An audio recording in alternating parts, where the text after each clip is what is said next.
These are some Commander cards we just hate. I'm your host, Joe Cherries. I'm your host, Beezy, joined by Amber, who may be off screen, and that makes us the Nitpicking Nerds.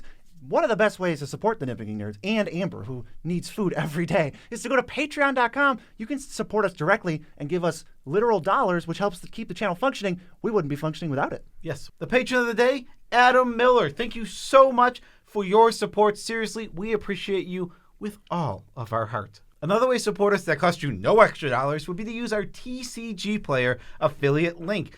Go to the description, find that link, click it, go to the website, and now buy the cards you were going to buy anyway for the same price, and you will be supporting this YouTube channel. It's a happy medium. You spend no extra money, and you get to support us at the same time. That's pretty sweet. And we're sponsored by Moxfield. There's going to be an ad somewhere in between all these cards that we can't stand, and Moxfield's going to be in there, and it's really going to surprise you. Yes, and happy birthday to everyone whose birthday is today. Yeah, so these are just cards we are not fans of. We kind of hate these cards. I want to say up front, I don't hate people. I just dislike cards. So, I'll play against all these cards. It's really not going to ruin my day one way or the other. I just don't like them. Yes, if you play any of the upcoming cards, it does not say anything about you at all. Doesn't mean you're a bad deck builder. Doesn't mean you play bad cards. It just means you're playing cards that we don't like for one reason or another. And there's a bunch of different reasons. There is a bunch of different reasons. We've got some salty ones on here, but we've also got some just silly reasons. Why do you hate this card? I don't know. Because it's stupid. Because it's stupid and smells bad. So let's start where I always start when somebody asks me, what card do you hate? And that's Divine Intervention. This card can only end the game in a draw. It can never make you win. And now I've seen all the comments now. It's funny to do. I do it just to make people mad. I'm trolling with it. This card, they win if they do this, but they don't. The card says specifically, unless everybody scoops to it at the table as it's about to resolve, it specifically says draw the game, which means nobody wins. Now, the reason I really dislike this card is let's just make Divine Intervention in every deck. And every deck's trying to do it. That's going to be a really boring game of Commander, right? It sort of negates the outcome. I don't like this card. I don't know if I go so far as to hate it as much as you do, but I really don't want to play against it or like playing against it. I'm just not a fan. It cannot increase your win percentage, and there's just a really weird discussion around, well, if somebody does it, they just win. They did their thing. It's yeah, but we don't do that with anything else. It's if the life gain deck gains 100 life, I'm not going to just scoop to them. Yeah, exactly. This is, again, it is an achievement unlocked. I could see wanting to do it once or twice, but it's if you just keep playing the same deck over and over again, it would just be frustrating to me. It's why is there a sub game of I have to stop a draw? It's a draw is equally as bad for me as it is for you, the player playing Divine Intervention. You can pretend it's a win, but it's not. It's a draw. Well, how much more fun is this card if it just says I win in 2 turns? That's not very interesting either. But that's not something I want to play against either. And I wouldn't be super interested, but I would not hate this card. Right. I think of all the other Feldar Sovereigns. All the other alt-win cons.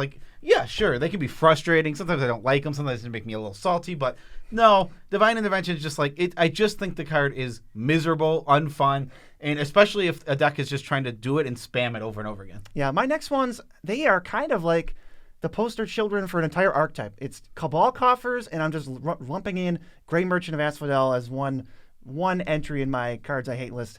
To me, this is a really weird, bizarre effect that these two cards have on mono black decks, where it's this is all they're doing. This is all they need to do. Mono black, assuming they can afford some tutors or they have expedition maps, you're going to see Cabal Coffers every game. And I don't know if the table or the meta game has developed enough where it's yeah, the mono black player, we just have to deal 20 damage to them, even when it looks like they're not a threat, because they're guaranteed to have a mana burst on turn 7 or 8.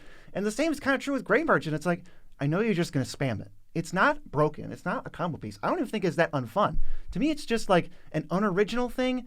And it's right on the border where I don't know what I'm supposed to do about this other than just kill you. Can I say something similar to Cabal Coffers, but not quite in the same vein? The lands that are just overly powerful and produce a ton of mana for nothing. Nykthos? There's Nykthos, there's Gaia's Cradle, there's Serra Sanctum. All these cards are absurd. And what I like about Nykthos is at least it rewards you for being in one color. That is cool about Nykthos, and that's the best of those. But they're all so oppressively good in a land slot, the hardest permanent type to destroy. Yeah, and I just don't like that they warp the deck they're in a lot. Cabal Coffers isn't even one slot in your deck. It's 25 slots. Because if I'm mono black, I'm playing as many utility lands as I can, except, oh, no, wait, I'm not. because I want to play this one land and I'm going to find it every game. So I just think it's lame and I don't like it. And very true. That's very true about Gaia's Cradle too. If you play Gaia's Cradle, if you own Gaia's Cradle, You're playing 3 or 4. You're playing 3 or 4. You're playing card rotation. You're playing 5 other ways to find this card and get it onto the battlefield. All right, what's your next one? My next one is Explosive Vegetation, and I'll start with this. This card is, I will even say, good in Commander. The problem isn't that you shouldn't play Explosive Vegetation. It's that it is in the hierarchy of even 4-mana ramp spells. It's 7th, 8th, 9th. It's so low. There are so many better ones. You can get Gates. You can get Forests. It's Cycles. There's 3 different cards that get Forest. Those are all better. One of them puts them into the battlefield untapped. There's so many. Yeah, Cycling is another one. There's just infinite versions that are better than this card. Now, again, like I said, Explosive Veggies will perform well, will be a fine card. Nothing wrong with it. But when I see it, I think two things. One, you're a newer player. You play with what you had. Okay, that's fine.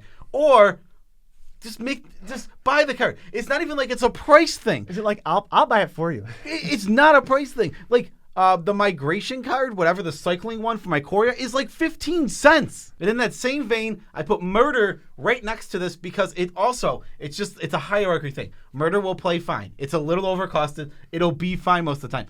There's so many better. Even Hero's Downfall, which I don't suggest playing, is like 10 times better than Murder. And Hero's Downfall, now like 15 cents also because of its uncommon reprint. Yeah, I hate seeing a Murder. Let's go to my next one. I kind of hate this card because it just like has some really weird defenders for it. It's Krosan Grip. It's fine. This is the most fine card ever. But when we compare it on the channel to like Nature's Claim and stuff we'd rather have that is cheaper and it's in speed still, people just bring up like weird niche scenarios like this card saved me from a combo. This card can't. Nature's Claim, Naturalize can't do that. And it's like, yeah, but Krosan Grip can't cost 1 mana. And I just like, I always am constantly telling people to upgrade this, and it's one of the cards we get the most pushback on. So I just wish this stupid thing didn't exist. Yeah, because again, I think we're just like Explosive Veggie, just like Murder. I don't think Krosan Grip's a bad magic card. It's not even about the better options. Basically, you'd have to convince somebody that Split Second isn't worth 2 mana on this card. Yeah. And I can't do it. I can't seem to do it. Well, yeah, we can't convince. This card is one of the most defended cards, and it's very strange to me because, like... It's not like it sees any competitive play. Because, like, very similar to this, like, people play Counterspell. Counterspell's a very good card in Commander. It's played a lot. And then there's Last Word, which is very similar to this, where... 2 more mana, can't be countered. But that sees no play. Very obviously, and for good reasons. Yeah, people kind of, like, are talking about, like, well, what if you're in, like, a super heavy combo meta? It's like, well, then what are you doing with a 3-mana interaction? You got to get interacting earlier on the board. Yeah, you need different sorts of interaction. All right, what's your next one? This one surprised me. Mine is Single Combat. Now... Single Combat is a totally whatever card. I don't like one. I just think it's bad for board wipes. It's like, again, we go to the hierarchy. Like replaceable? It's so replaceable. I don't think you ever have to play this card, budget or not budget.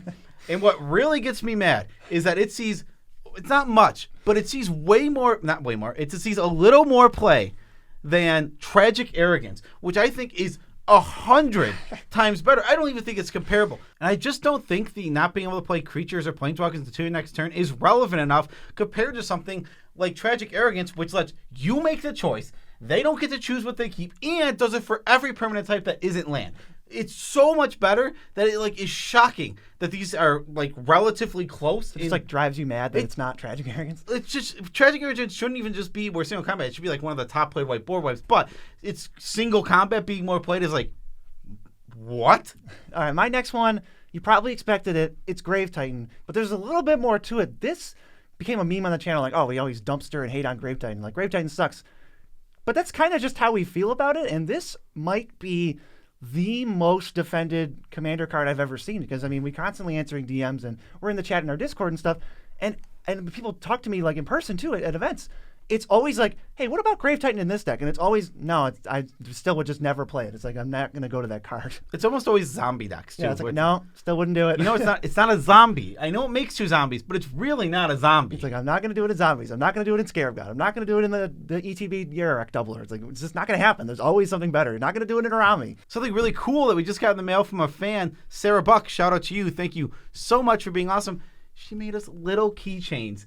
That crossed out Grave Titan. That are no Grave Titan. We'll show it on screen. Yeah, you'll see. They're very cool. Seriously, love them. All right, what do you got? Next, mine is Humility, and this is just one of the most unfun. This is a little bit of a salty card because it just shuts off the game. I think so. It turns it, and it, regardless of anything, turns it into an extremely boring game where combat just doesn't exist. Yeah. Creatures just bump and bounce off of each other. No ETBs, and it's really, really boring. Anytime your melee's on the battlefield, the game's not advancing. It's not fun. It's just boring. Yeah, we've talked about that a lot. I think it's just a lot of people can agree that it's very salty. My next one's also very salty. It's Expropriate, kind of a win out of nowhere on the spot card, and I find that decks with Expropriate in them, the way I answer Expropriate in sometimes is like, sorry, you're going to cast it. I can't beat it. I'm just going to kill you, even though this game you haven't done enough to justify being dead. It's just your deck. And it just like warps the whole game for me, even when it's not played, and I just don't like this card. I don't like that about this. Yeah, I mean, I've been forced to cut it because of the salt of my playgroup, which is fair, because it is a salty card.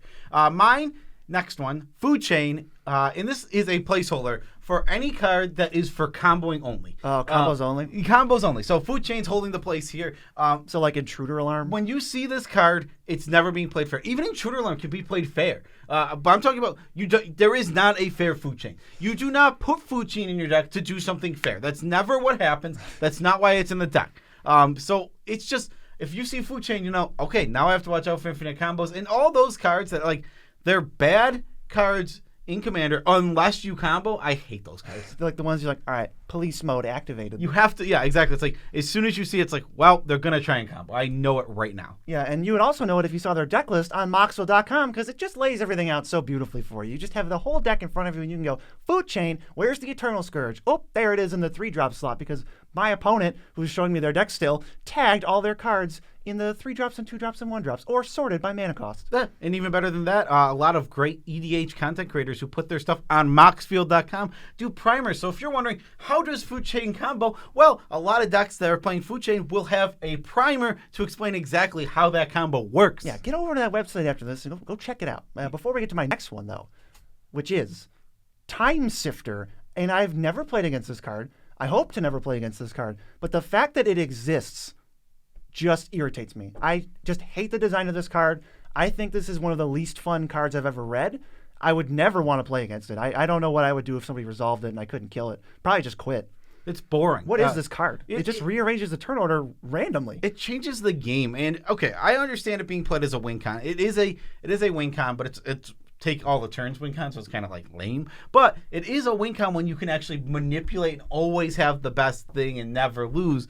But that's tough to do. It's not like that's easy to do. If you just slam this and go, chaos, I'm like, I'll go to the next game. I'll go over here. Bye. I'm done with this game. This game is over. No, thank you. What do you got? I have 2 cards, Spore Frog / Constant Mist. And now this is repeatable over and over and over again fogs. And what I don't like about these is I don't mind them in combat metas. I don't mind them in like high power where they're not good. But I don't mind them in just combat metas. Where I do not like them is when there's a mix of some combos and some combat. Like, say somebody's playing, like, this guy plays some critical ass combos, but this one's a combat deck. Mm-hmm. It just, like, takes us, like, to a weird spot of disadvantage for the combat deck that's playing the more fair way. Right, so, like, if I'm playing a Carador deck, and somewhere in my deck is like, oh, I got the Karmic Guide Reveler Loop. Yeah. It's like, I'm so heavily advantaged by spamming Spore Frog or Constant Mist, and the combat decks are just kind of sitting there, and it's like you're secretly playing a different game, but you don't even know it. It's so weird. It punishes combat, which I like it when there's a level playing field of whether combos exist or not. Yeah, I prefer that too. But in those metas, like, that's where Spore Frog. Also, Spore Frog has just been so annoying sometimes. Where it's just a stinker. It just keeps coming back. Like, and it's so cute. It is cute, and it's totally playable. Constant Mist also playable too, especially if you have extra land drops. But God, they're annoying. Yeah, this next one, I don't have beef with it. It's a good card, but I'm sick of it. Delayed Blast Fireball. It's been like a month. I'm sick of it. Go away. The fact that it has Foretell just means I know it's coming. There's like 3 cards with Foretell that anyone would ever play, and none of them are red. So it's all just Delayed Blast Fire. It's like, boop, what could it be? Get ready. And it's like, I can't do anything about it. So then you're like, do I play creatures or do I not play creatures? Either way, I'm like not happy with the situation. And then they're gonna like Eternal Witness or something. So funny. This card is just has become one of my favorite cards from the D&D set. I'm so sick of it. I love it so much. It's such got old real fast. It's such a good Magic card. It just ends up wiping your opponent's boards out and dealing bam, bam, bam, 5 damage to everybody. I'm gonna build 6 Toughness Tribal. So it doesn't kill anything. Yeah, take that. I'm gonna build Give It Death Touch Tribal or +1 damage Tribal. With Torbrand in the That's deck. how metas develop. What's your next one? This is another placeholder. I play a lot of this one. It's Kenmish Transformation, which fits in any place of cards that turn your commanders into nothing. And now these aren't always problematic, and they're not always mean-spirited, But there are some times when you're playing certain colors and certain decks where you just can't even answer this. And it really stinks. It feels awful when you're stuck with, let's just say, a blue deck that has like 2 or 3 bounce spells, but you're not drawing them. Mm-hmm. Okay, whatever my blue commanders is stuck on the battlefield, my game plan that I built the whole deck for, I can't do it. You just don't get it. I mean, these cards are, especially Kendra's Transformation, it's so efficient. It's so budget friendly. I just end up playing it all the time. And there are times where it's like, sorry. Yeah, I mean, that was really good. And again, we're back to like, this one's good. Like, this is a great Magic card. Is it like Delayed Blast Fireball? Where you're like, it's good, but I'm sick of it. It's not that I'm sick of it. It's that when it's good, I don't get to play. Sometimes, right? yeah. Yeah, and that's frustrating. It's like, I like playing Magic. I love playing. And like, That needed to be said. It did. And I strongly build around my commander. I build highly synergistic decks that focus on the commander. So half the time my commander's gone, my decks don't do a lot. That's true. My next one, I've been like scanning games and trying to figure out, like, reverse engineering where things went wrong. How am I so far behind? What's happening? And the answer, like 15% of the time, which is a lot, is Sky Shroud Claim. Somebody just cast Sky Shroud Claim, whether it was me or Cherries or somebody else, and it's like, oh yeah, that's when they started having 1,000 mana and just playing too many spells and I couldn't catch up. And it's like, this card is so much better than all the other 4 mana ones. It's like the top one, not even close. And it just really gets out of hand. I'm sick of it. It's super funny because this is a card we advocate for. It's so fair, and you should play it. Nonstop. We are like, when you ask us for a green ramp package, and we're not talking about dorks, like, so the spells we get were like 3 visits, Nature's Lore, Sky Shroud Claim, every single deck, maybe even ones that want dorks. Yeah, and this one is like, I'm getting to the point where it's like, if I have a counterspell and I could counter this, I'm just going to do it. I feel like I will thank myself later. Yeah, it turns out ramping 2 lands is really good, which is why I said earlier, Explosive Veggie's not a bad Magic card, but Sky Shroud Claim, like, woo, God, just play Sky Shroud Claim. Yeah, man, the thing gets, when you reduce its costs or play another ramp spell after, it just, you feel like so far behind. You know how much better it feels, like, in comparison? Because you can just get, like, even if you just have tapped, like, crappy dual lands from, like, Dominaria. Yeah.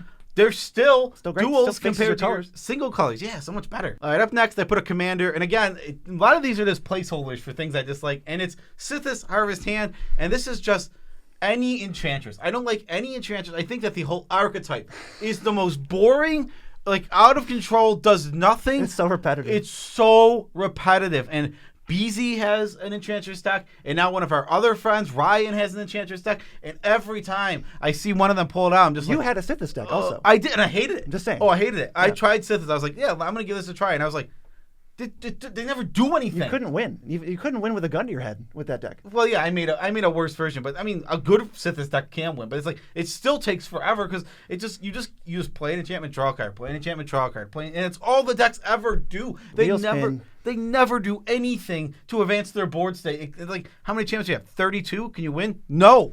When I see a card like Sithis, not necessarily an enchantment, but like a card draw enabler that's really cheap, I get kind of worried, and I definitely have to zero in on that player. Like, I better have something for the Sithis because it's going to get out of hand. It's really quick off the ground. Yeah. Also, something about Enchantresses that's super annoying is they have like 30.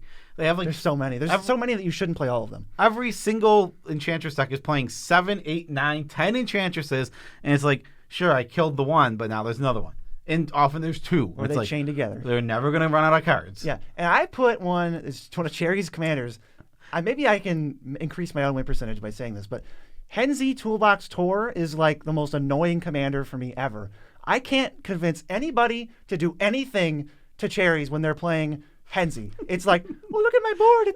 It's Elves of Deep Shadow and Henzi. It's like, but they have 75 mana and everything that you need to be scared of is in their hand, and it's just coming down next turn. But everyone's like, and they just don't save removal, and we always die to this stupid thing, and I can't do it by myself. It's very true, and I never try and downplay myself as a threat. But the board speaks for itself. I have Henzi, Birds of Paradise, some 2-drop that's no good. And it's like, well, they just aren't doing anything over there. Why would I bother attacking them? And then it's like, Ancient Copper Dragon. Oh, it's just a bunch of other crap. And even when something about this, even when people know that this deck is a threat and they kill Henzi like 3 times, Henzi gets so strong later. You got to pressure the player, not just remove their board. It'll be back. I've seen games where it's like, players feel bad because like Henzi's died like 4 times. Like, don't, because now that Henzi is back from this 80th time, you're gonna get like 5 mana Emeralds. There's some like off, like ridiculous. Like, I've cast 2 mana Atalis, just things like that where you just beat in with them. Kill Henzi players, and if you want to know what makes us really, really salty, like salt specific, like here comes the salt, I hate it. There's a whole video of salty cards waiting for you. Peace out, Tribe Scouts.